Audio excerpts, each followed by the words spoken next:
Alright, what the fuck's your bull? Marcos 925 numbers after the name.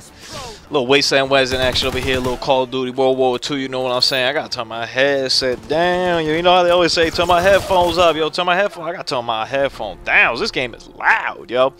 You know, one negative about this game, I was actually gonna do this, just talk about the maps that we got ability to play during the beta.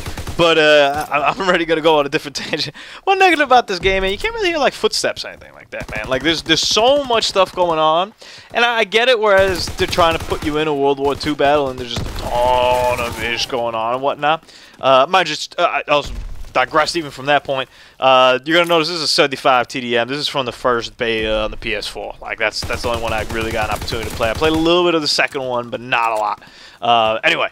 I know they're trying to make you feel like you're in World War II and all that jazz, but, you know, a little sound horn would be nice. And not even sound horn, but just basic stuff like when someone's coming up behind me, like right behind me, like right behind me, I probably should be able to hear them. But, hey, teach their own. Maybe that's something that they could adjust, they could work on. Hitting up over here with the STG, man. This is my baby over here in the beta, man. This thing was so accurate. I've heard that they nerfed, like, the recoil on it or whatever, so it's not like, you know, a laser pointer kind of thing, even though it wasn't. I thought it was fair, but whatever. Teach their own. I want to talk about the maps, man. And I wish. Actually, I don't even remember the name of this map now that I think about it. I know Point the Hawk. I know.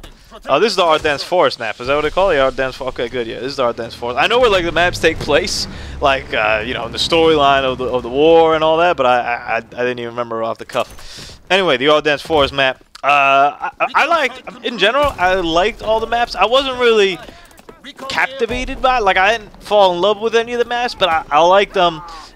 This map in particular, so it kind of, they all kind of follow your simple 3-lane structure, but it's got a little bit of variety to a little spice over here.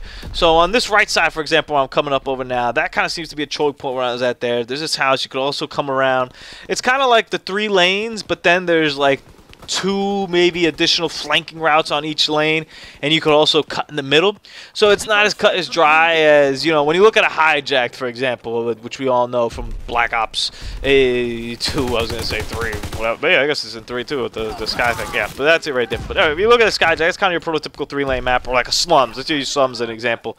You know, you got one side, you got the other side, and then you got the middle that's open up. Well, this kind of has the middle. It's got these tanks over here. It's got kind of 2 different parts to it in terms of head glitching from tank to tank and barrel to barrel. And then it has its sides, and its sides has other flanks, and they kind of interject in the middle too. So a little bit too much going on. It's very difficult to gauge how a map exactly is going to play in the beta because of the limited time frame we had and the fact that none of us really knew 100% what was going on. So there was kind of people coming out of it. I had to check this out. I had to see how like long my man was there and how he popped me. I was like, what's going on over here? So it's a little bit difficult to kind of gauge as to how the map will routinely play, and that's something we get a perspective over here. But one thing I noticed is that there are just a lot of different flank routes, and that's kind of in general in all these maps. You know, you look at a map like Gibraltar, for example. Once again, it kind of follows that 3-lane structure, right? There's like the rock side, there's the one where you could like kind of see from a window up above into like the circular area, and then there's the middle where most of the mayhem happens.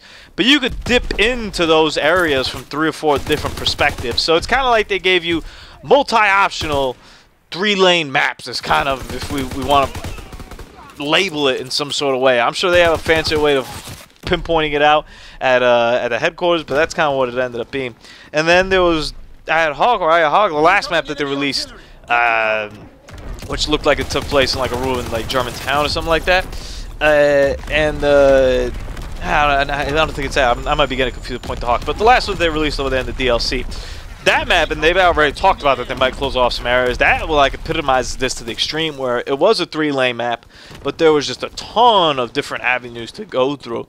And, you know, Point the Hawk, for example, that's almost just like a big circle. I wouldn't even call that one a 3-lane map. That one's just kind of just a big area where you could kind of have a little bit of trench warfare, which I thought fun. The thing that made me nervous about that map is the fact that you could hop over like the bunkers from like one side to the other. So not only do you have to worry about what's in the bunker coming at you, but you also got to worry about some fool coming from maybe up top.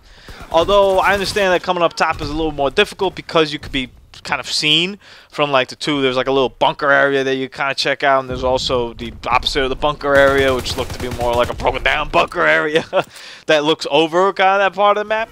I caught myself in that map very often just wandering around the edges and playing it that way. Sometimes I did roll up kind of through the middle with the shotgun. I wanted to use like an SMG in that map too. I've heard that the grease gun's good. I didn't even use it that much when I played. I went right to the PPSH because I just do it. And I've never had a grease gun. Well, there hasn't really been a grease gun in a Call of Duty game, so I wasn't even too familiar with how that would play out. And unfortunately, I just didn't have enough time with the beta to try it out. But maybe I'd try to do that. Something that's like medium to long range. This map I felt pretty good playing with the STG. You know, there's some encounters that end up losing, like right there, for example. But hey, I got like an 80 assist on that guy. Like, that's still like pretty solid.